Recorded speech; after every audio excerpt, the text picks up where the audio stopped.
کتاب رحمت قرآن مجید برہان رشید میں اللہ جل شانہ نے اپنے محبوب علیہ السلام کی زبان سے ایک پیغام امت کے نام ارشاد کیا ہے، اور وہ یہ کہ اے محبوب آپ فرما دیجئے قل لا اسألکم علیہ اجرا الا المودۃ فی القربی، اے لوگوں میں تم سے تبلیغ دین کا کوئی صلہ نہیں مانگتا، تمہارے تک جو پیغام حق کا ابلاغ کیا ہے اس کا کوئی اجر طلب نہیں کرتا۔ اور حقیقت بھی یہی ہے کہ جب تبلیغ صلے اور ستائش کی آرزو سے مبرہ ہو تو پھر اثر کا جمال رکھتی ہے، ورنہ ہواؤں میں اڑتے ہوئے لفظ تتلیوں کی طرح اپنا رنگ تو جماتے ہیں لیکن من میں اترنے کے فن سے ناآشنا ہوتے ہیں۔ فارسی والے کہتے ہیں از دل خزد بر دل ریزد، جو چیز دل سے نکلتی ہے وہی دل میں اترتی ہے۔ اس لیے اللہ کے ہر پیغمبر کی تبلیغی مساعی بے لوث تھی، اور ان کا عمل، ان کا طرز حیات، ان کے رویے، ان کے شب و روز اس پر گواہ تھے، شاہد عادل تھے۔ لیکن اس کے باوجود تقریباً ہر نبی نے یہ کہا کہ اے لوگوں میں تم سے کوئی اجر، کوئی صلہ، کوئی ستائش طلب نہیں کرتا۔ میرے اور آپ کے آقا و مولا حضور ختمی المرتبت صلی اللہ علیہ وآلہ وسلم کی زندگی بالکل کھلی کتاب کی طرح ہمارے سامنے ہے، خلوص، للہیت اور تبلیغی مساعی محض اللہ کے کلمہ کو بلند کرنے کے لیے۔ لیکن حضور کی زبان سے بھی یہ جملہ کہلوایا کہ اے لوگوں میں تم سے تبلیغ دین کا کوئی صلہ طلب نہیں کرتا۔ تو تمام انبیاء سے تقریباً یہ جملہ صادر ہوا، انہوں نے ارشاد کیا، اور حضور علیہ السلام کی زبان سے بھی یہ جملہ ادا ہوا، اور یہ اللہ کے حکم سے، تاکہ تبلیغی مساعی مؤثر ہوں۔ جب صلے اور ستائش کی آرزو تبلیغ کے ساتھ جڑ جاتی ہے تو پھر بہت سارا اثر ختم ہو جاتا ہے، وہی سلسلہ منقطع ہو جاتا ہے۔ اس لیے اس باب کو بہت خالص رکھنے کی ضرورت ہوتی ہے۔ ہمارے سامنے حضرت موسیٰ علیہ السلام کی مثال موجود ہے کہ جب اس کو ایک خواب آیا اور اس نے معبرین سے پوچھا کہ میں نے اس طرح کا ایک خواب دیکھا ہے جو پریشان کن ہے میرے لیے، تو اس نے کہا، معبرین نے کہا کہ تیری راجدھانی میں ایک بچہ پیدا ہونے والا ہے جو تیرے تخت و تاج کو الٹ کے رکھ دے گا۔ تکبر اور رعونت سے بھرا ہوا فرعون بولا کہ میں وہ بچہ پیدا ہی نہیں ہونے دوں گا۔ 70,000 بچے قتل کروا دیے، 90,000 حمل گروا دیے۔ پھر لوگوں نے کہا کہ اس طرح تو نسل ہی مفقود ہو جائے گی۔ تو اس نے کہا ٹھیک ہے، 1 سال بچے قتل کرواتے ہیں اور 1 سال بچے چھوڑ دیتے ہیں۔ جس سال بچے چھوڑتا تھا اس سال حضرت ہارون علیہ السلام پیدا ہوئے، اور جس سال بچے قتل کرواتا تھا اس سال حضرت موسیٰ علیہ السلام پیدا ہوئے۔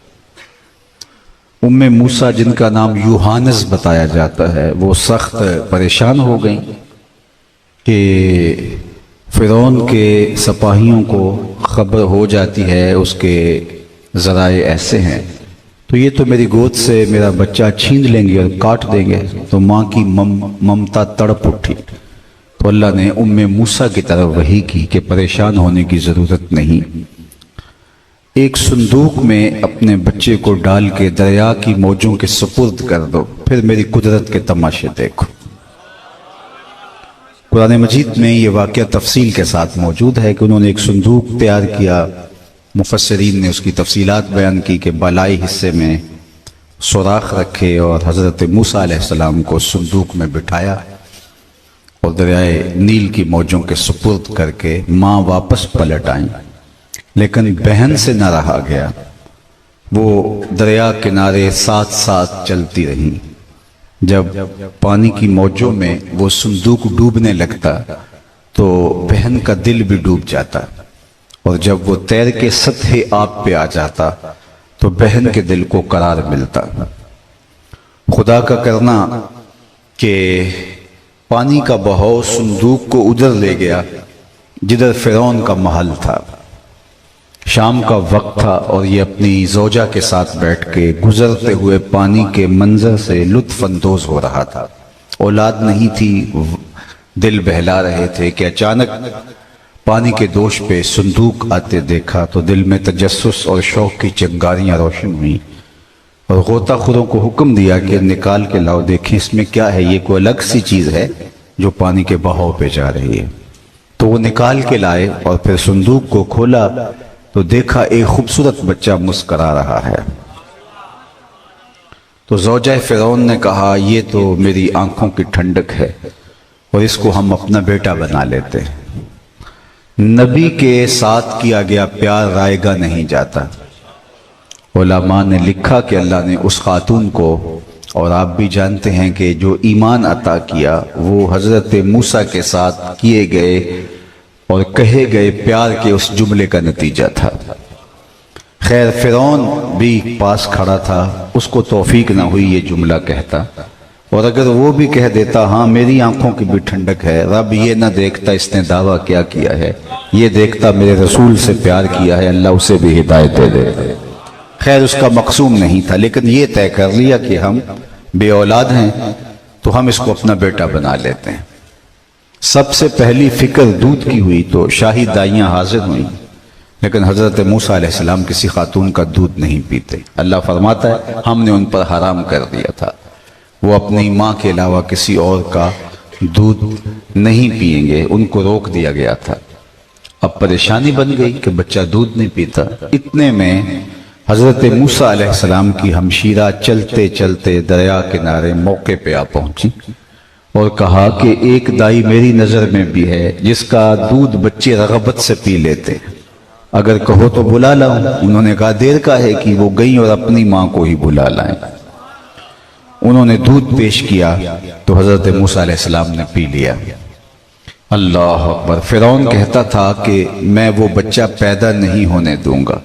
رب نے کہا مجھے رب نہ کہنا اگر تیرے گھر میں پال کے نہ دکھایا تو۔ اب بات یہ ہے کہ اپنی ماں کے علاوہ کسی اور خاتون کا دودھ پینا نبی کی شان کے لائق نہیں، تو میرے اور آپ کے آقا و مولا نے حضرت حلیمہ سعدیہ کا دودھ کیوں پیا ہے؟ اس کا جواب یہ ہے کہ ماں کے علاوہ کسی اور خاتون کا دودھ پینے میں کیا حرج ہے، جب بھیڑ اور بکری کا دودھ پیا جا سکتا ہے، جب گائے اور بھینس اور اونٹنی کا دودھ پیا جا سکتا ہے تو کسی خاتون کا دودھ پینے میں کیا حرج ہے؟ حضرت موسیٰ کا معاملہ اور تھا، اس بہانے ماں کی گود تک پہنچانا تھا، اور دوسرا کل حضرت موسیٰ نے جب منصب نبوت پہ فائز ہو کے فرعون کے دربار میں جا کے تبلیغ کرنی تھی تو اس نے زیر لب مسکرا کے کہنا تھا کہ الم نربک فینا ولیدا، کہ میرے گھر ہی پلتا رہا اور آج مجھے ہی سبق پڑھانے آ گیا ہے۔ تو اس کا جواب اللہ نے پہلے سے کہا دیا کہ جب وہ تانا دے اللہ کا نبی جواب دے سکے، میاں پلا تیرے گھر میں ہوں، دودھ اپنی ماں کا ہی پیتا رہا ہوں۔ تو یہ امکان بھی رد کر دیا۔ میرے اور آپ کے آقا و مولا کی زندگی آپ دیکھیے کہ حضور علیہ السلام نے اپنی تبلیغی مسائی کو کس قدر اللہ کے محبوب علیہ السلام نے بے لوث رکھا، لوگوں سے کوئی غرض نہیں ہے، فاقے سہے، تکلیفوں سے گزرے، اذیتوں سے گزرے، آلام سے گزرے، مسائل گوارا کیے، لیکن تبلیغی سفر میں تسلسل اسی طرح ہے، اس میں تعطل نہیں آنے دیا۔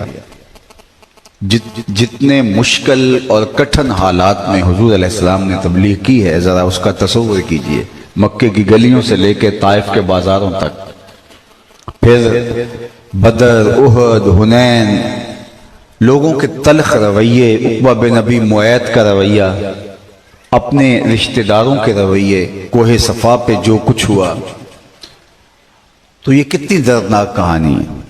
ہمیں تو تھوڑا سا مسئلہ ہو تو ہمارے تبلیغی کام میں تعطل پیدا ہو جاتا ہے۔ میں تو یہ سمجھتا ہوں کہ اگر لوگ اچھی طرح سے سننے کے لیے راغب نہ ہوں تو ہماری تقریر کا تسلسل اس طرح نہیں بن پاتا کہ لوگوں کی توجہ اور انہماک نہیں ہے۔ لیکن ذرا دیکھیے ان زوات کی زندگیاں۔ حضرت نوح علیہ السلام تبلیغ کرنے جا رہے ہیں تو لوگوں نے کانوں میں انگلیاں ٹھونس لی ہیں، اے نوح تیری بات نہیں سنیں گے۔ مجھے بتائیے کتنا تلخ رویہ ہے لوگوں کا۔ بات تو سننی چاہیے لیکن کانوں میں انگلیاں ٹھونس لیتے ہیں۔ اللہ کا نبی رک جاتا، اچھا کبھی تو تھک کے نکالو گے، جب نکالو گے تب سنا کے جاؤں گا۔ اللہ اکبر۔ تو کتنی مشکل، کتنی مشقت، کتنا کچھ۔ ام المومنین سیدہ عائشہ رضی اللہ تعالیٰ عنہ فرماتی ہیں کہ میں نے ایک دن حضور سے کہا کہ حضور کیا احد کے دن سے سخت دن بھی زندگی میں کبھی آیا؟ جب 70 لاشیں پڑے ہوئے تھے، حضور کے چچا حضرت امیر حمزہ کا مسئلہ کر دیا، ناک کان کاٹ دیے گئے، حضور کے سر انور پہ سفید رنگ کی پٹی بندھی ہے، آنکھوں میں آنسو ہیں اور بار بار کہتے ہیں ما فعل امی، میرے چچا کی کہانی سناؤ۔ تو یہ دردناک صورتحال تھی۔ تو کہا، میں نے عرض کیا کہ حضور کیا احد کے دن سے سخت بھی زندگی میں دن گزرا ہے؟ مطلب کہ اس سے سخت دن کیا ہو سکتا ہے؟ تو آقا کریم نے فرمایا، ہاں عائشہ، جب طائف کے بازاروں میں تیری قوم نے مجھے کے مخاطبت کرنا تو آسان ہے، جو راستے میں گڑھے کھود دیں، کانٹے بکھیر دیں، اوجریاں ڈال دیں، پھر انہی کو تبلیغ کرنا اور دل سوزی کے ساتھ تبلیغ کرنا، یہ تماشائی لبے بام نہیں ہے، یہ پیغمبروں کے حوصلے ہوتے ہیں۔ لا اسألکم علیہ اجرا، میں اس پر تم سے کوئی اجر نہیں مانگتا۔ لیکن پھر فرمایا الا المودۃ فی القربى، ہاں میں ایک چیز کا تم سے مطالبہ ضرور کرتا ہوں کہ قربا سے تم نے مودت، محبت کرنی ہے۔ قربا کے من جملہ مفاہیم میں ایک مفہوم حضور کی کہ قرابت دار ہیں، حضور کی عطرت ہے، حضور کی آل ہے۔ کہا، اے لوگو، میں تمہارے تک جو پیغام پہنچایا، تمہیں دین دیا، تم سننا نہیں چاہتے تھے، پھر بھی تمہارے تک پہنچ کے تمہیں دین پہنچایا۔ مکے کی گلیوں میں، طائف کے بازاروں میں، عکاظ کے میلے میں، سین حرم میں، عبداللہ ابن جدعان کے گھر کے پاس، کوہ صفا پہ، جبل ابو قبیس کے دامن میں، کہاں کہاں پہنچ کر کے تمہارے تک پیغام حق کا ابلاغ کیا۔ اس پر کوئی اجر نہیں مانگتا، لیکن ایک چیز کا تم سے مطالبہ ہے کہ میرے قرابت داروں سے تم نے محبت کرنی۔ اگر آپ میری بات پر پوری طرح سے توجہ دے رہے ہیں تو کیا قرابت داروں سے محبت اجر کی صورت تو نہیں بن رہی؟ جب محبت مانگ لی تو پھر کوئی چیز تو پیچھے نہیں رہی۔ تو جب کچھ نہیں مانگا تو پھر قرابت داروں سے محبت کیوں طلب کی گئی؟ یہ کہ اجر کی شکل بن سکتی ہے؟ تو اس کا جواب یہ ہے کہ قربا سے محبت، قربا کی ضرورت اور نبی کی ضرورت نہیں ہے، قربا سے محبت امت کی ضرورت ہے۔ اگر وہ حضور کے قرابت داروں سے محبت کرتے ہیں تو ان کے دین کی حفاظت ہوتی ہے۔ حضرت زید بن ارقم رضی اللہ تعالی عنہ سے مروی معروف روایت صحیح مسلم اور دیگر کتب حدیث میں موجود ہے کہ آقا کریم علیہ السلام نے فرمایا، انا تارکن فیکم الثقلین، میں تمہارے اندر دو بھاری چیزیں چھوڑ کے جا رہا ہوں، تمہیں لاوارث نہیں چھوڑ کے جا رہا کہ میرے بعد تم بھٹکتے رہو، بہکتے رہو، تمہارا کوئی پرسان حال نہ ہو، تمہارے لیے ہدایت کے جو چشمے ہیں وہ سوکھ جائیں، ایسا نہیں ہے۔ میں دو بھاری اور وزنی چیزیں تمہارے اندر چھوڑ کے جا رہا ہوں، اگر تم ان کو مضبوطی سے پکڑ لو، لن تدلوا بعدی، تو میرے بعد تم کبھی بھی گمراہ نہیں ہوگے۔ پہلی چیز کتاب اللہ فیہ الہدی والنور فخذوا بکتاب اللہ واستمسکوا بہ، ایک اللہ کی کتاب، اس کو مضبوطی سے پکڑ لو، اس کتاب سے وابستہ ہو جاؤ گے تو کبھی بھی گمراہ نہیں ہوگے۔ یہ آسمان سے زمین کی طرف اللہ کی لٹکتی ہوئی رسی ہے، یہ حبل اللہ الممدود، یہ آسمان سے زمین کی طرف اللہ کی لٹکتی ہوئی رسی ہے۔ اس کتاب سے جڑ جاؤ گے تو تم کبھی بھی گمراہ نہیں ہوگے، یہ تمہاری ہدایت کی ضامن ہے کتاب۔ اس سے وابستگی، اس سے دل بستگی، اس سے تعلق خاطر، اس کی تعلیمات اور تقاضوں پہ عمل پیدا ہونا تمہاری حفاظت اور تمہارے ایمان کی مضبوطی اور تمہاری ہدایت کا سبب ہوگی، اس لیے مضبوطی سے اس کتاب کو پکڑ لو۔ وَإِتْرَتِي، اہل بیتی، اور میری اطرت اہل بیت، بلکہ فرمایا اذکرکم اللہ فی اہل بیتی، میں اپنے اہل بیت کے بارے تمہیں تذکیر کرتا ہوں، اللہ سے ڈراتا ہوں۔ اور 3 مرتبہ کہا۔ کسی چیز کی اہمیت کے لیے بار بار تکرار کیا جاتا ہے، تو اللہ کے محبوب جانتے تھے کہ بعد میں آنے والے زمانے میں کیا حالات ہوں گے، تو اس لیے حضور علیہ السلام نے 3 مرتبہ تاکیداً ارشاد فرمایا اذکرکم اللہ فی اہل بیتی، اذکرکم اللہ فی اہل بیتی، اذکرکم اللہ فی اہل بیتی، میں اپنے اہل بیت کے بارے میں تمہیں اللہ سے ڈراتا ہوں کہ ان کے معاملے میں کوتاہی کا ارتکاب نہ کرنا۔ اب 2 چیزیں مضبوطی کے ساتھ تھامنے کے نتیجے میں تم ہدایت پہ گامزن ہوگے اور تم گمراہ نہیں ہوگے۔ لن تدلوا بعدی ابدا، میرے بعد تم کبھی جو ہے وہ گمراہ نہیں ہوگے۔ کیا کتاب کافی نہیں تھی کہ اہل بیت کے دامن کو بھی مضبوطی سے پکڑنے کی تلقین کی گئی؟ قرآن تو ہر ضرورت کا کفیل ہے، ہر درد کا مداوع ہے، ہر دکھ کا علاج ہے، ہر مشکل کا حل ہے، ہر اذیت سے نکالنے والی پاکیزہ کتاب ہے، مکمل، کامل اور اکمل نصاب حیات ہے۔ اس کتاب کے ہوتے ہوئے ہمیں کیا ضرورت رہ جاتی ہے کہ کسی اور کی دہلیز پہ جائیں؟ فَبِأَيِّ حَدِيثٍ بَعْدَهُ يُؤْمِنُونَ، یہ تو کامل ہے اور اکمل ہے۔ حضرت جنید بغدادی نے اپنے مرید کو ایک صندوق دیا اور کہا بیٹا جاؤ اس کو دریائے دجلہ میں پھینک آؤ اور سنو کہ اس کو کھول کے نہیں دیکھنا کہ اس کے اندر ہے کیا۔ مرید نے صندوق سر پہ اٹھایا اور دریائے دجلہ کے کنارے پہنچا اور شیخ کے حکم کے مطابق دریا میں اس صندوق کو پھینک دیا۔ جب صندوق کو پھینکا تو کیا منظر دیکھتا ہے کہ پانی نے راستے چھوڑ دیے اور پوری عقیدت کے ساتھ، پروٹوکول کے ساتھ صندوق کو اپنی آغوش میں سمیٹا۔ واپس آیا اور شیخ سے کہا اگر یہ منظر میری آنکھیں نہ دیکھتی تو کبھی سوال بھی نہ کرتا، لیکن مجھے بتایا جائے اس صندوق میں کیا تھا جس کے لیے پانی نے بھی راہیں دی، اور اگر وہ اتنی ہی کوئی بابرکت شے تھی تو آپ نے پھینکوا کیوں دی؟ یہ ایک مسئلہ ہے جو حل نہیں ہو رہا۔ تو شیخ کہنے لگے بیٹا تم نے دیکھ لیا ہے ایسا منظر، تو اب جب تک بتاؤں گا نہیں تمہیں تسکین نہیں ملے گی۔ سنو، میں نے 12 سال کی محنت شاقہ سے ایک کتاب تحریر کی تصوف کے رموز اور غوامض اور اسرار پر، پھر 12 سال اس کی نوک پلک سنوارتا رہا کہ اس کا کوئی جملہ شریعت بیضا کی مطابقت میں ہو، مطابقت سے ہٹ کے نہ ہو۔ پھر 12 سال سوچتا رہا کہ اس کتاب کو لوگوں تک پہنچاؤں کہ نہ پہنچاؤں۔ آج 36 برس بیت گئے، میں نے سوچا ہے قرآن کے ہوتے ہوئے لوگوں کو جنید کی کسی کتاب کی ضرورت نہیں ہے، جو تم پھینک کے آئے ہو وہ میری 36 برس کی کمائی ہے۔ قرآن اتنا کافی ہے۔ جب قرآن کے ہوتے ہوئے ہمیں کسی چیز کی ضرورت نہیں ہے تو پھر کیا ضرورت تھی کہ اہل بیت کے دامن کو مضبوطی سے پکڑا جائے اور قرآن کے ساتھ وابستگی اختیار کرنے کے حکم نامے اور تاکیدی حکم کے بعد پھر اہل بیت کے ساتھ وابستہ رہنے کا حکم 3 مرتبہ تاکید کے ساتھ ارشاد فرمایا گیا۔ تو صاحب، ایک ہوتا ہے علم، ایک ہوتی ہے اس کی عملی مشق، ایک ہوتی ہے تھیوری اور ایک ہوتا ہے اس کا پریکٹیکل۔ اگر اسلام کی تھیوری دیکھنی ہے تو قرآن موجود ہے، اگر پریکٹیکل دیکھنا ہے تو کربلا کے تپتے ہوئے ریگزار میں حسین ابن علی کا کردار۔ اب اس عنوان سے آپ قرآن مجید پڑھتے جائیے، لیکن میں صرف ایک آیت کریم آپ کے سامنے رکھنا چاہوں گا۔ قرآن کی تھیوری کیا ہے؟ وَلَنَبْلُوَنَّكُمْ بِشَيْءٍ مِّنَ الْخَوْفِ وَالْجُوعِ وَنَقْصٍ مِّنَ الْأَمْوَالِ وَالْأَنفُسِ وَالثَّمَرَاتِ وَبَشِّرِ الصَّابِرِينَ۔ اللہ کہتے ہیں ہم بندوں کو پرکھتے ہیں، یہ تھیوری ہے، بندوں کا امتحان لیتے ہیں، خوف سے، بھوک سے، نقص اموال سے، جانوں کے ضیاع سے، ثمرات کے ضیاع سے، لیکن جو میرے ہیں وہ صبر کر کے دکھاتے ہیں۔ یہ تھیوری تو ہے کہ جو اللہ کے بندے ہوں وہ ان امتحانات کے اندر پوری طرح سے سرخرو ہوتے ہیں، لیکن اس کا پریکٹیکل اگر دیکھنا ہے تو کربلا کے میدان میں آ جاؤ۔ اللہ نے بندوں کے امتحان لیے ہیں، بھوک سے بھی لیے ہیں۔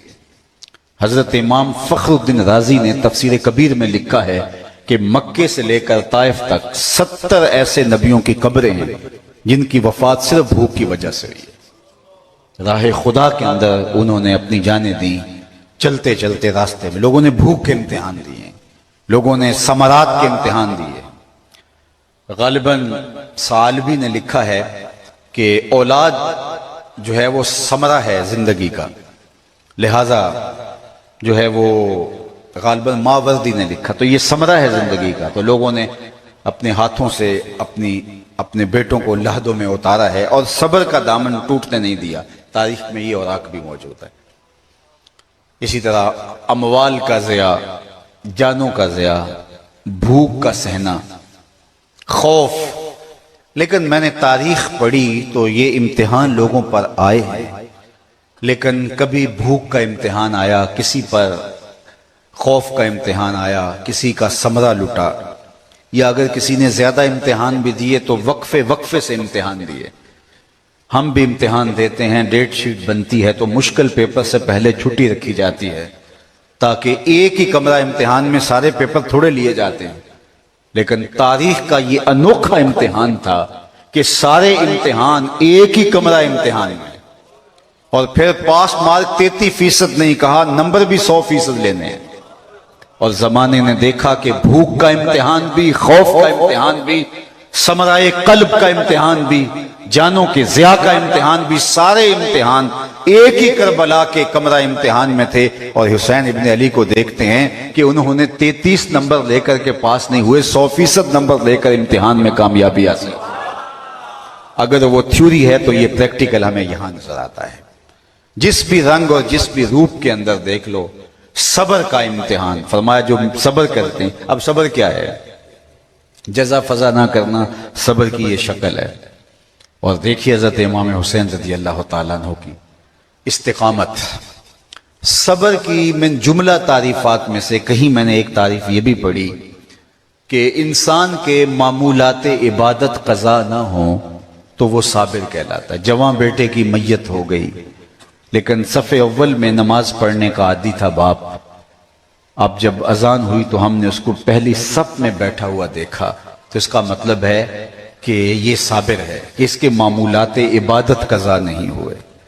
اگر صبر کی یہ تعریف مان لیں کہ جس کے معمولات عبادت قضا نہ ہوں وہ صابر ہوتا ہے، تو اس امتحان کے اندر جہاں کو ہمالیہ کا پتا بھی پانی ہو جائے، ہم نے دیکھا ہے نماز کا وقت آیا ہے تو امام حسین کا سر سجدے میں جھک گیا۔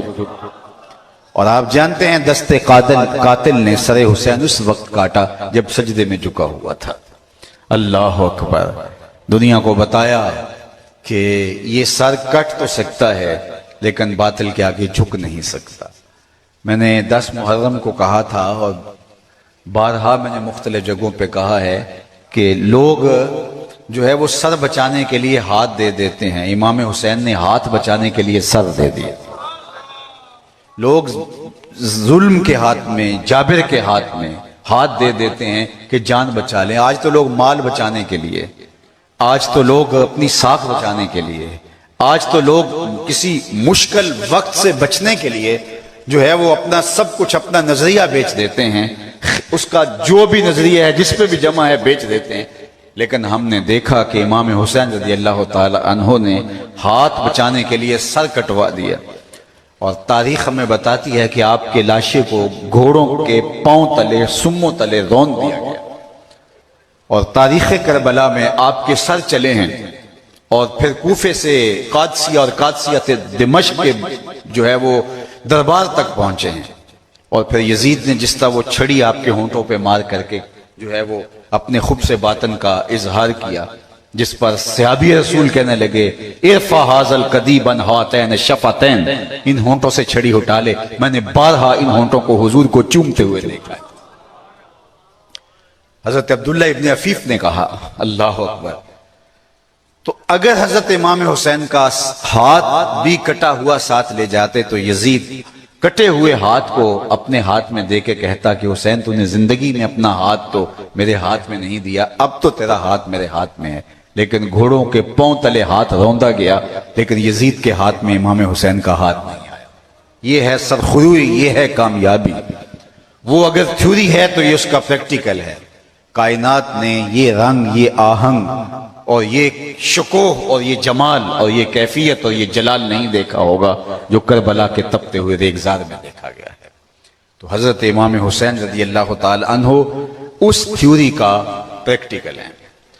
اللہ اکبر۔ تو قرآن نے کہا کہ ہم آزماتے ہیں تو پھر اس کا عملی ظہور آپ یہاں دیکھتے ہیں۔ اس کی کئی مثالیں ہیں، آپ دیکھ سکتے ہیں، لیکن میں عرض کرنا چاہوں گا کہ ان دو چیزوں کے ساتھ جڑنے کی تلقین کی، اور اس کا نتیجہ کیا بتایا، ثمرہ کیا بتایا۔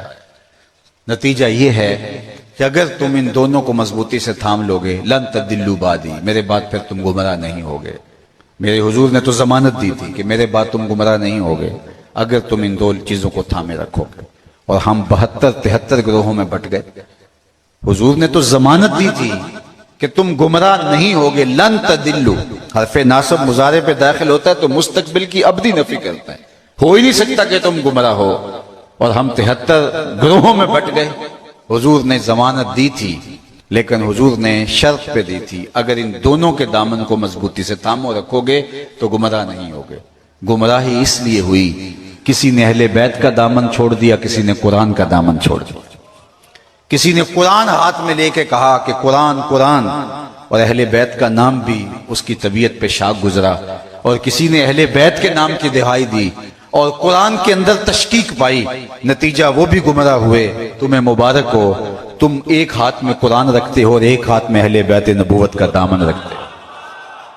ہدایت تمہارا مقسوم ہے اور ہدایت تمہارا مقدر ہے، تو ان دونوں کے دامن کو مضبوطی سے تھامنے والا گمراہ نہیں ہوتا، وہ ہدایت کی منزل پہ فائز المرام ہوتا ہے۔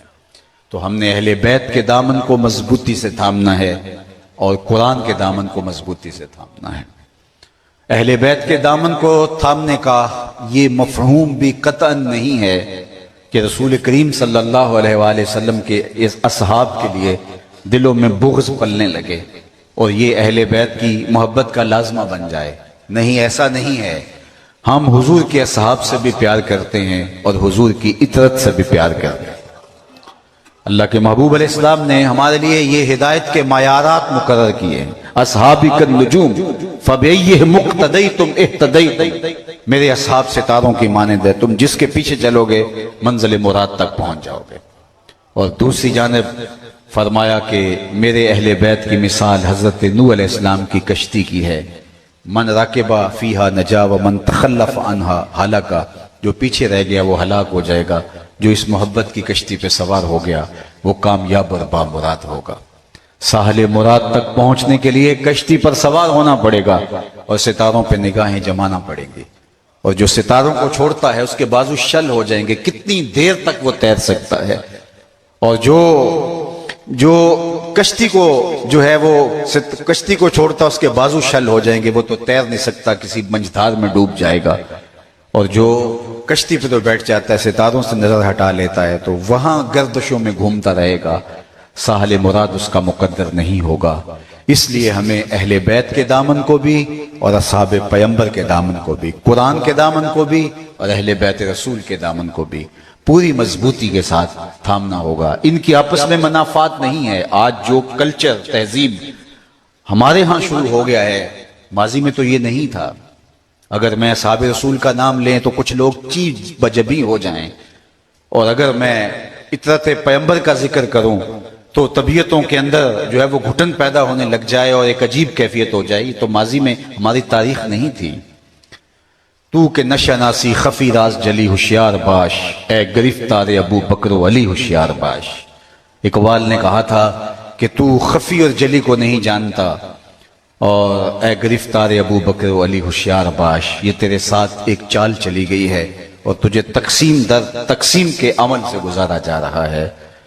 دین ایک پورا پیکج ہے اور اس میں سب کچھ موجود ہے، تو یہ نہیں ہو سکتا کہ کسی پہلو کو ترک کر دیا جائے، اور کسی پہلو کو جو ہے وہ اس پہلو کو بیان کرنے کا مطلب دوسرے کو ترک کرنا، اور دوسرے کو بیان کرنے کا مطلب پہلے کو ترک کرنا۔ اللہ تعالی ہمیں اطرت پیمبر حضور علیہ الصلوۃ والسلام کے اصحاب، آقا کریم کی ازواج، حضور کے ساتھ منسوب ہر شے کے احترام کی توفیق دے۔ اطرت تو حضور علیہ الصلوۃ والسلام کے جگر کا ٹکڑا ہے، محبت تو اس بات کا تقاضا کرتی ہے کہ محبوب کی گلی کے کتے کی بھی تعظیم کی جائے۔ پائے سگ بوسیدہ مجنو خلق گفتائی چسود، گفتئی سگ گاہے گاہے کوئے لیلا رفتہ بود۔ رومی کہتے ہیں کسی نے مجنو کو دیکھا کتے کے پاؤں چوم رہا ہے۔ تو اس نے کہا انسان ہو کے کتے کے پاؤں کو چوم رہا ہے؟ تو اس نے کہا تم نہیں جانتے یہ کتا کبھی کبھی لیلا کے کوچے سے گزرتا ہے، جو یار کی گلی سے کبھی کبھی گزرے وہ تو اس قابل ہوتا ہے اس کے پاؤں چومے جائیں، تو کوچہ حبیب کا اپنا عالم کیا ہوگا؟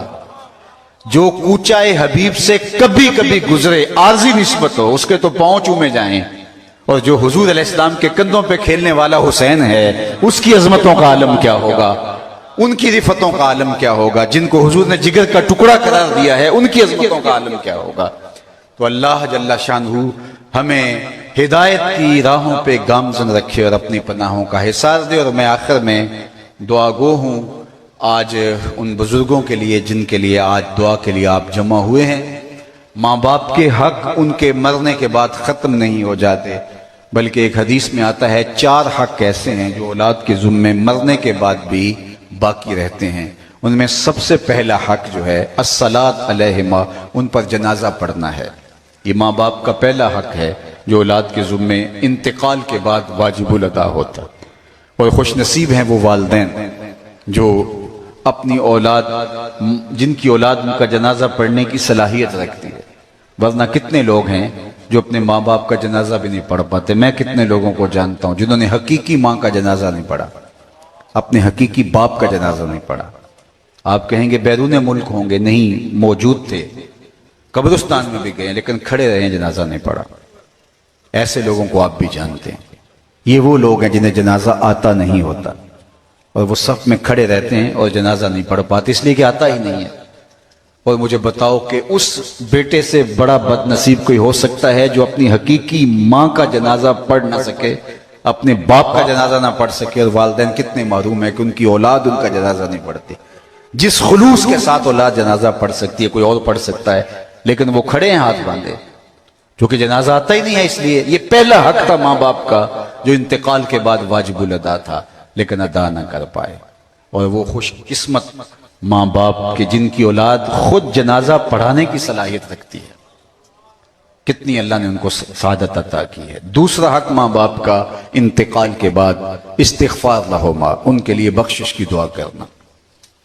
ماں باپ کو زندگی کے اندر خوش کرنے کے، ان کو راضی کرنے کے، ان کی خدمت بجا لانے کے سینکڑوں طریقے ہوتے ہیں، لیکن انتقال کے بعد اب وہ سارے موقوف ہو گئے، نہ پاؤں دبا سکتے ہیں، نہ انواع و اقسام کی چیزیں پیش کر کے ان کی خوشنودی حاصل کر سکتے ہیں، نہ ان کی طبع کے مطابق گفتگو کر کے ان کو آسودگی دے سکتے ہیں۔ اب وہ سارے سلسلے منقطع ہو گئے، لیکن ان کے لیے دعا کا دروازہ بند نہیں ہوا۔ جس طرح ماں باپ کی دعا اولاد کے لیے قبول ہوتی ہے، اس طرح اولاد کی دعا ماں باپ کے لیے قبول ہوتی ہے۔ اور میں نے کتب تصوف میں پڑھا ہے، ایک حدیث پاک اس کی تائید میں بھی مل گئی، جو شخص اپنے والدین کے لیے روزانہ اہتمام سے دعا کرے ساری زندگی اس کے رزق میں بے برکتی نہیں آ سکتی۔ اہتمام سے روز دعا کرے۔ اور دوسرا، میں سمجھتا ہوں کہ جو اولاد نوازی ہے وہ اہتمام سے دعا نہ بھی کر پائے تو دن میں کتنی مرتبہ کہے گی ربنا اغفر لی ولوالدی، اللہ مجھے بھی بخش دے، میرے ماں باپ کی بھی مغفرت فرما دے۔ ایک شخص کے 4 بیٹے ہیں، 4 بیٹیاں ہیں، تو وہ روزانہ دعا کر ربنا اغفر لی ولوالدی، ایک دن میں کتنی مرتبہ نماز اور کتنی مرتبہ اس میں تشہد۔ تو خوش نصیب ہیں وہ والدین جنہوں نے اپنی اولاد کو دین دیا، تو ان کے لیے دعاؤں کا سلسلہ موقوف نہیں ہوتا۔ حضرت ابو ہریرہ رضی اللہ تعالیٰ عنہ کثرت کے ساتھ ایک دعا مانگا کرتے تھے، اللہم اغفر لابی ہریرہ ولأمی ولمن استغفر لہما، اے اللہ ابو ہریرہ کو بخش دے، ابو ہریرہ کی ماں کو بخش دے، جو ہم دونوں کے لیے بخشش کی دعا کرے اسے بھی بخش دے۔ محمد بن سیرین رضی اللہ تعالیٰ عنہ جلیل القدر تابعی ہیں، جب بھی دعا کرتے تو کہتے اللہ ابو ہریرہ کو اور ان کی ماں کو بخش دے۔ تو کسی نے کہا آپ کو خاص ہمدردی ہے؟ کہا وہ تو رشتہ ہے ہی ان سے ہمدردی کا، لیکن اصل میں ان کے لیے دعا کر کے ان کی دعا کا مصداق بن رہا ہوں۔ انہوں نے کہا تھا اللہ ابو ہریرہ کو بخش دے، ان کی ماں کو بخش دے، اور جو ہم دونوں کے لیے بخشش کی دعا کرے اسے بھی بخش دے۔ بلکہ حضرت ابو ہریرہ فرمایا کرتے تھے کون ہے جو مسجد اشار میں 2 رکعتیں پڑھے اور میرے اور میری ماں کے لیے بخشش کی دعا کرے۔ ماں باپ کے لیے دعاؤں کا سلسلہ موقوف نہیں ہونا چاہیے۔ انتقال کے بعد سب سے زیادہ ضرورت دعاؤں کی ہوتی ہے۔ مل میت فی القبر الا کالغریق المتغوص فی البحر ینتظر دعوتا فرمایا جب ہم کسی شخص کو دفن کر کے آتے ہیں تو اس کی حالت ایسے ہوتی ہے جس طرح کوئی شخص پانی میں غوطے کھا رہا ہو. اس مشکل اور آڑے وقت میں اگر پسماندگان کی طرف سے اسے کسی چیز کی ضرورت ہوتی ہے تو وہ دعاؤں کی ضرورت ہوتی ہے. میرے لیے کسی کے ہاتھ اٹھ جائیں. اور بعد میں لوگ بحث کر رہے ہوتے ہیں دعا مانگنی بھی چاہیے یا نہیں مانگنی چاہیے, اور وہ انتظار میں بیٹھا ہوتا ہے کہ کسی کے ہاتھ اٹھے. ابھی سے سوچ لے انجام اپنی طوطا چشمی کا, قبر میں تم کو بھی ضرورت ہوگی دعاؤں کی. وہ لمحے ہیں کہ ان دعائیں کریں, اٹھے ہوئے ہاتھ اللہ خالی نہیں موڑتا. ان ربکم حیی کریم یستحیی من عبدہ اذا رفع یدیہ الیہ ان یردہما صفرا. تمہارا رب حیا کرنے والا زندہ اور کریم ہے. بندے جب اس کے سامنے ہاتھ پھیلا کے دعا مانگتے ہیں اللہ فرماتا ہے مجھے شرم آتی ہے اٹھے ہوئے ہاتھ خالی کیسے. جب اتنے بندے میرے پاس آ گئے ہیں اور مجھ سے مانگ رہے ہیں تو میں نہیں دوں گا تو کون دے گا, کس در پہ جائیں گے. میں ایک سادہ سی بات کرتا ہوں, جتنے لوگ آپ بیٹھے ہیں اتنے لوگ اٹھ کے کسی دنیا دار کے ڈیرے پہ چلے جائیں اور اس سے وہ مانگے جو دینا اس کے لیے مشکل نہ ہو اور دینے سے کوئی خاص فرق بھی نہ پڑتا ہو, تو کیا وہ اتنے لوگوں کو خالی لٹا دے گا؟ وہ کہے گا ڈیرہ داری کی شان کے خلاف ہے کہ اتنے لوگ میرے در پہ آ کھڑے ہوئے اور مجھے کچھ فرق بھی نہیں پڑتا اور میں ان کو خالی لٹا دوں. تو مالک کی دہلیز پہ جب ہاتھ اٹھا کے بندے کھڑے ہو جائیں گے تو مالک خالی لٹا دے گا. کہا مجھ سے مانگو تو صحیح, دستے طلب دراز تو کرو. حیی کریم یستحیی من عبدہ اذا رفع یدیہ الیہ ان یردہما صفرا. جب کوئی ہاتھ پھیلاتا ہے تو مجھے شرم آتی ہے کہ اس کے اٹھے ہوئے ہاتھ خالی کیسے موڑوں. جب انہوں نے مانگا ہی مجھ سے ہے تو میں نے بھی نہ دیا تو کس در پہ جا. بت کے آگے ہاتھ جوڑے زلیخا کہتے یا صنمی یا صنمی, اے میرے بت, اے میرے صنم, مجھے بچھڑا ہوا یوسف ملا دے. وہ پتھر کا صنم, وہ مٹی کا مادو, بھلا اس کی فریاد کیسے سنتا, لیکن اس کا اعتقاد تھا ہاتھ جوڑے یا صنمی یا صنمی. مدتیں گزر گئی, جھریاں ابھر آئیں, لیکن یوسف نہیں ملے, نہیں ملنا تھا. ایک دن رات کا پچھلا پہر ہے اور بت کے آگے ہاتھ جوڑے کھڑی ہے یا صنمی یا صنمی. نیند کا جھٹکا آیا, زبان بل کھا گئی اور کہا یا سمادی یا سمادی, یا صنمی یا صنمی. پکارتے پکارتے ہاتھ ادھر ہی جڑے ہیں اور کہتے یا سمادی یا سمادی. آواز ہے جبریل جلدی جا یوسف کے گھوڑے کا رخ موڑ دے, اس بچھڑی ہوئی کو یوسف ملا دے. مالک یہ تجھے تو نہیں پکار رہی, یہ تو بت کو پکار رہی. زبان بل کھا گئی. کہا جانتا ہوں, لیکن اتنی عمر سے یہ بت کو پکار رہی ہے, صنم صنم پکار رہی ہے. تو اس نے کچھ نہیں دیا. آج جیسے بھی اس کے لبوں پہ میرا نام تو آیا, میں نے بھی نہ دیا تو کون دے گا. میرے اور بت میں فرق کیا ہوا اگر میں نے بھی اس کی فریاد نہ سنی. کوئی آئے تو صحیح, دستے طلب دراز تو کرے. اقبال نے کہا تھا ہم تو مائل بکرم ہیں, کوئی سائل ہی نہیں. راہ دکھلائیں کسے راہ رب منزل ہی نہیں, جلوائے طور تو موجود ہے کوئی موسیٰ ہی نہیں. کوئی سچی طلب لے کے تو آئے. دنیا دار سے مانگنا ہو تو اس کی زبان میں مانگنا پڑتا ہے, لیکن اللہ سے جس زبان میں مرضی مانگو, عربی میں مانگو, عجمی میں مانگو, سندھی میں مانگو, ہندی میں مانگو, پشتو میں مانگو, نظم میں مانگو, نثر میں مانگو, اقبال کا لہجہ اختیار کر لو, رومی کی طرز میں مانگو, جامی کے انداز میں مانگو. نہیں مانگنا آتا خالی ہاتھ پھیلا دو, وہ بند لبوں کی بولیاں بھی جان جائیں. مانگو تو صحیح, دستے طلب دراز تو کرو. اور اگر کوئی کہتے ہیں میں نہیں مانگتا تو نہ مانگ میاں, اس کو کیا ضرورت ہے, ضرورت تو تیری ہے. کل ما یعبؤ بکم ربی لولا دعاؤکم, اے محبوب فرما دو اگر تم نہیں پکارو گے تو وہ بھی پرواہ نہیں کرے گا. ضرورت تمہاری ہے, تم متکبر بنے کھڑے ہو تو کوئی بات نہیں ہے, اس کو بھی پرواہ نہیں ہے. لیکن جھولی پھیلاتے رہو گے وہ جھولیاں بھرتا رہے گا, اس کے خزانوں میں کوئی کمی نہیں ہے. تو آؤ تو صحیح, اس کے دروازے پہ آؤ. تو یہ دوسرا ماں باپ کا حق ہے کہ ان کے لیے دعا مانگی جائے, ہاتھ اٹھائے جائیں. اٹھے ہوئے ہاتھوں کی اللہ لاج رکھتا ہے. تیسرا حق ماں باپ کا جو اولاد کے ذمے مرنے کے بعد عائد ہوتا ہے, بر الاصدقاء. ماں ہے تو اس کی سہیلیوں کے ساتھ, باپ ہے تو اس کے دوستوں کے ساتھ اس نے سلوک کرنا. حدیث پاک میں آتا ہے کہ یہ حق ہے. اور چچا باپ کی جگہ پر ہے, خالہ ماں کی جگہ پر ہے, ان کے ساتھ اس نے سلوک کیا جائے. جو باپ کے دوست ہیں ان کے ساتھ اس نے سلوک کیا جائے. یہ نہ ہو رشتہ دار دوست جب آئیں تو کہے یار ہمارا بھائی ہوتا تھا تو ہمیں اپنائیت لگتی تھی, اب وہ چلا گیا ہے تو اب گھر میں وہ ہمیں اپنائیت نہیں ملتی, بچے اور مزاج کے ہو گئے. نہیں, یہ حق ہے ماں باپ کا, ان کو قبر میں آسودگی ہوتی ہے. چوتھا حق انجاز الوعد, ان کے وعدوں کو پورا کرتا. اگر اللہ سے کوئی وعدہ کیا پورا نہیں کر سکے، منت مانی پورا نہیں کر سکے، اس کو پورا کیا جائے۔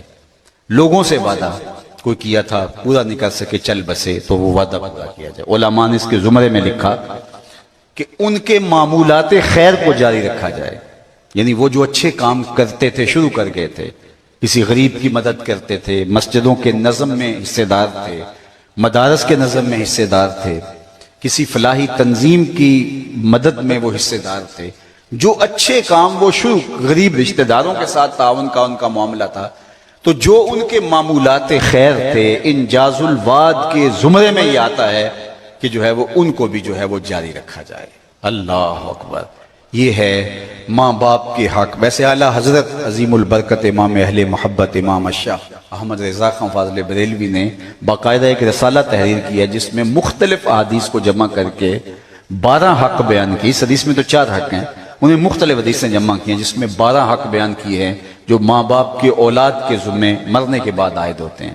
ان میں سے آخری حق انہوں نے بیان کرتے ہوئے کہا کہ اچھے برے اعمال قبر میں ماں باپ کو پیش کیے جاتے ہیں، انہیں خوشی اور دکھ ہوتا ہے ان اعمال کے حساب سے، تو اولاد نیک ہو تاکہ قبر میں ماں باپ کو آسودگی نصیب ہو۔ تو اللہ جل شانہ کی بارگاہ میں دعا ہے کہ اللہ اس خاندان کے جملہ مرحومین کی مغفرت فرمائے۔ آپ جتنے لوگ تشریف لائے ہیں اللہ جل شانہ آپ سب کے مرحومین کی مغفرت فرمائے، اور اس موقع پر میں خاص طور پہ آپ سارے لوگوں کی آمین کے ساتھ بارگاہ عزتی میں دعا کرنا چاہتا ہوں۔ اللہ میرے وطن کی خیر کرے۔ ملک اس وقت جن معروضی حالات میں گھرا ہوا ہے، یہ یقیناً ہمارے گناہوں کی سزا ہے جو ہم کاٹ رہے ہیں۔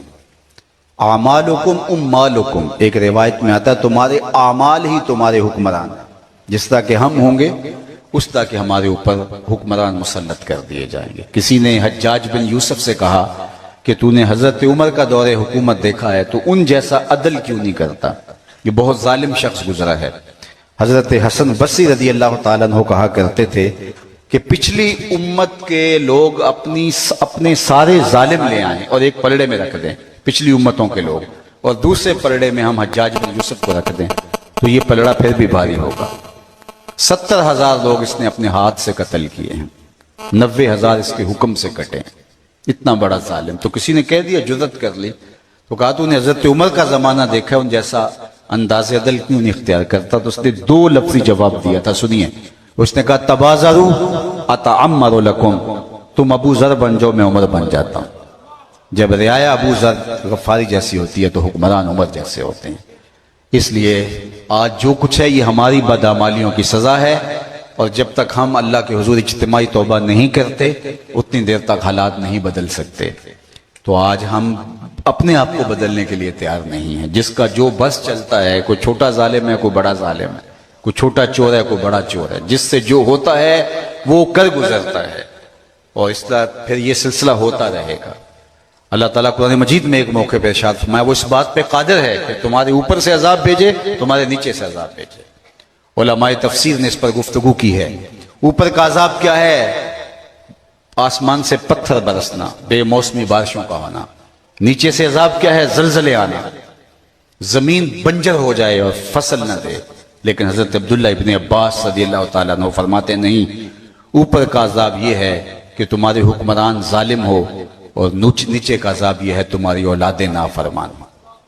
تو یہ اوپر نیچے کے عذابوں کے اندر آج ہم جکڑے ہوئے ہیں، یہ ہمارے گناہوں کی سزا ہے۔ اللہ جل شانہ میرے وطن کی خیر کرے اور ہمیں سچی توبہ کی توفیق دے۔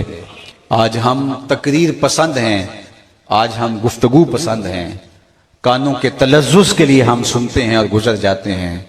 صحابہ کہتے ہیں ہم 10 آیتیں سنتے تھے، 10 آیتیں پڑھتے تھے، ان پر عمل کرتے تھے تو پھر اگلی 10 پڑھتے تھے۔ اور ہم جو ہیں وہ اپنی جتنی تقریریں آج ہو رہی ہیں ماضی میں تو اتنی کبھی نہیں ہوئی تھی، جتنا کچھ آج ہم سن رہے ہیں معلومات کا خزانہ ہو گیا ہے، لیکن جو ہے وہ عمل کچھ بھی نہیں ہے۔ اقبال نے کہا تھا کلندر جز دو حرف لا الہ کچھ بھی نہیں رکھتا، فقیہ شہر کاروں ہے لغت ہائے حجازی کا۔ تو ہمارے پاس بہت کچھ ہے لیکن عمل ہی نہیں ہے۔ تو آئیے میں اللہ کے حضور دعا کرتا ہوں آپ کی آمین کے ساتھ، اللہ ہمیں سچی توبہ کی توفیق عطا فرمائے۔ توبہ کرنا تو دور کی بات ہے، توبہ کے دروازے تک پہنچنے کی سکت ہمیں نہیں ہے کہ اس کے حضور عرض گزار ہوں۔ اللہ جل شانہ اپنی رحمتوں کے سائے میں رکھے، آپ کا آنا قبول کرے اور میرے وطن کو معیشت کا جمال اور معاشرت کا حسن دے۔ وآخر دعوانا ان الحمدللہ۔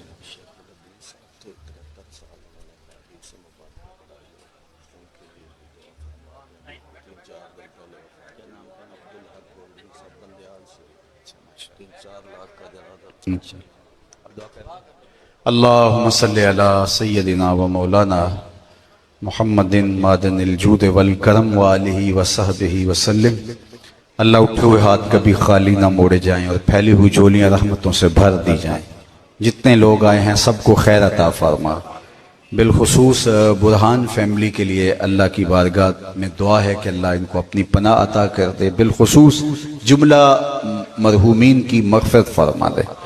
اللہ ان کی قبروں کو وسیع، کشادہ، منور، خوشبودار اور ٹھنڈا فرما دے۔ جتنے لوگ آئے ہیں اللہ سب کے گھروں میں واپس جانے سے پہلے پہلے برکتیں بھیج دے اور اپنی پناہوں کا حصار نصیب فرما دے۔ ابھی حضرت نے بتایا کہ اہل سنہ کے عالی مرتبت شیخ الحدیث حضرت علامہ عبدالحق بندیالوی صاحب انتقال کر گئے، جن کی زندگی کے شب و روز خدمت حدیث میں بسر ہوئے۔ آپ سارے لوگوں کی پرخلوص آمین کے ساتھ بارگاہ عزتی میں دعا ہے اللہ ان کی قبر کو پر نور فرما، ان کی خدمات دینیہ اور مسائی جمیلہ اپنی بارگاہ میں قبول فرما اور ان کے پسماندگان کو توفیق صبر عطا کر دے۔ جتنے لوگ اللہ موجود ہیں سب کی خیر عطا فرما۔ میرے وطن کو امن کے سویرے عطا کر دے، یہاں دہشت گردی کے سلگتے علاؤ ٹھنڈے کر کے امن کی بہاریں پیدا کر دے، معیشت کا جمال، معاشرت کا حسن عطا کر دے۔ نیک، صالح، پاکیزہ، اہل حکمران اللہ اس وطن کا مقسوم کر دے۔ اللہ ہمارے گناہوں کو معاف کر دے، سچے دل سے توبہ کی توفیق عطا کر دے۔ وصلی اللہ تعالی